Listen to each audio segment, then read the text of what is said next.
Hi guys, welcome to my channel, Our Higher Mind. My name's Anita. This is my long story about astral projection.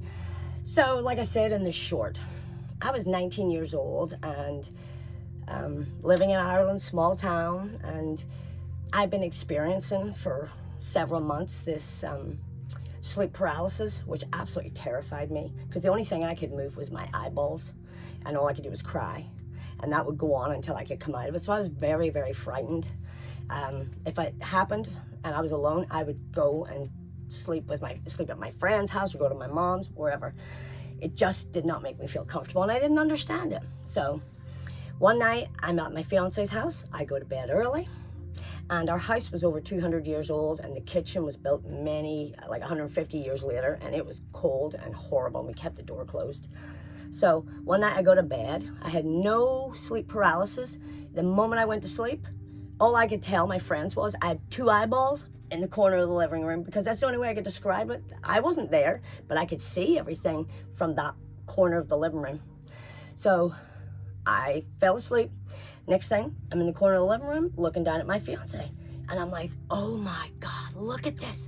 This is crazy. I can't wait to tell him all about it, but I gotta prove it. He's gonna call me crazy. I did so much mushrooms back when I was younger. Everyone just said I was crazy and it was the mushrooms and I should stay off them, which that's never gonna happen, so I don't care.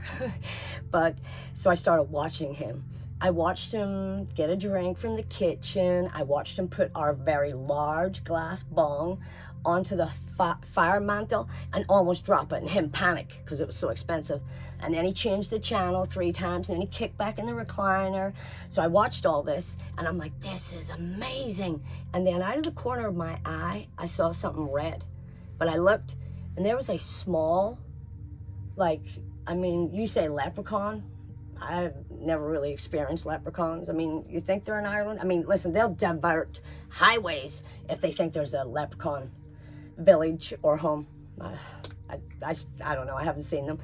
But I saw this little guy. He had a red suit from the neck down to his hands and even his feet, red.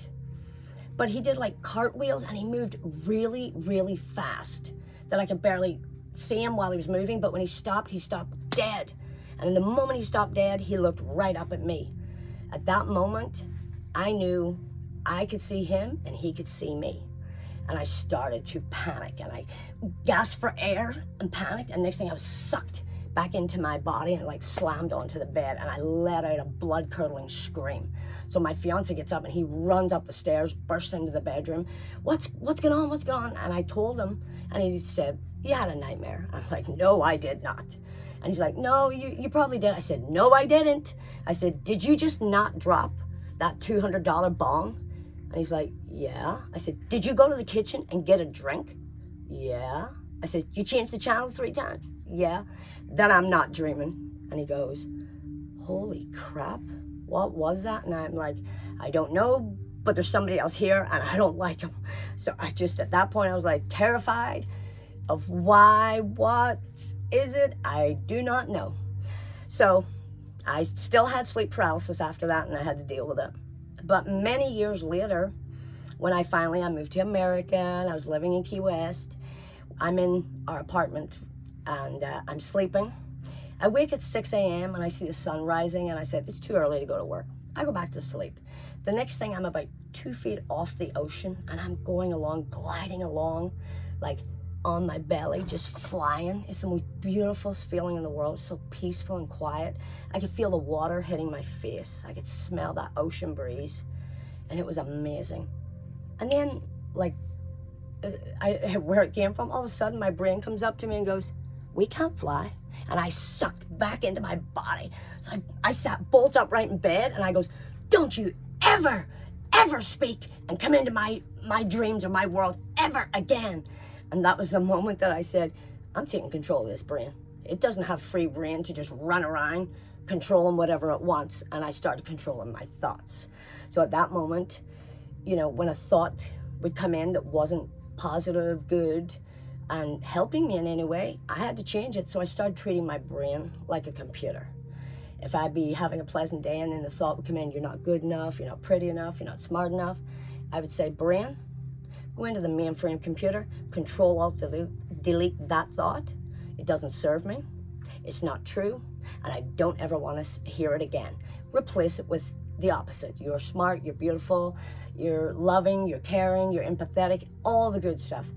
Now, mind you, at the beginning, that took 7, 8 times when I heard the same comment, and I would never hear it again. Now, I say it 1 time, and my brain knows I'm serious. Don't ever repeat it. And I feel like my brain's inner voice is back there going, I don't know if I can speak, because she might just put me in a cage and lock me up, and I will. I'm like, you say anything negative, brain, we will be going at it. So now, I control every thought. And it has to be good. I have to be consciously thinking it, and I will see the negative or positive in situations, but I just don't let my brain have free rein to run around saying all negative stuff that it wants, because all those negative thoughts that come in are preconditioned from when you're a child. They're not true. If they're causing you any negativity, then it's definitely not true. So, and I haven't astral project since then. I think I did 1 or 2 other times, and I just didn't feel comfortable. I would, you know, I don't think I feel comfortable like wandering around in the world. I'm trying to navigate this world with this meat suit, never mind dropping the meat suit and heading off somewhere else. So I'm just going to stick to this reality and figure this one out. Anyway, I don't know if anyone else has ever astral projected and had pleasant, good experiences, or have they seen anything? I don't know, but thank you for listening, guys. And I want to say like, share, subscribe. And thank you guys for all the donations. You guys are amazing. You're helping me to continue my dream, which my dream is just to keep telling my story. As I go on with my stories and my life, I'm hoping that I can inspire other people to know that no matter how difficult your childhood is and how traumatic it is and painful, you can heal, you can grow, and you will become the best version of yourself. Have a beautiful day and know that you are loved.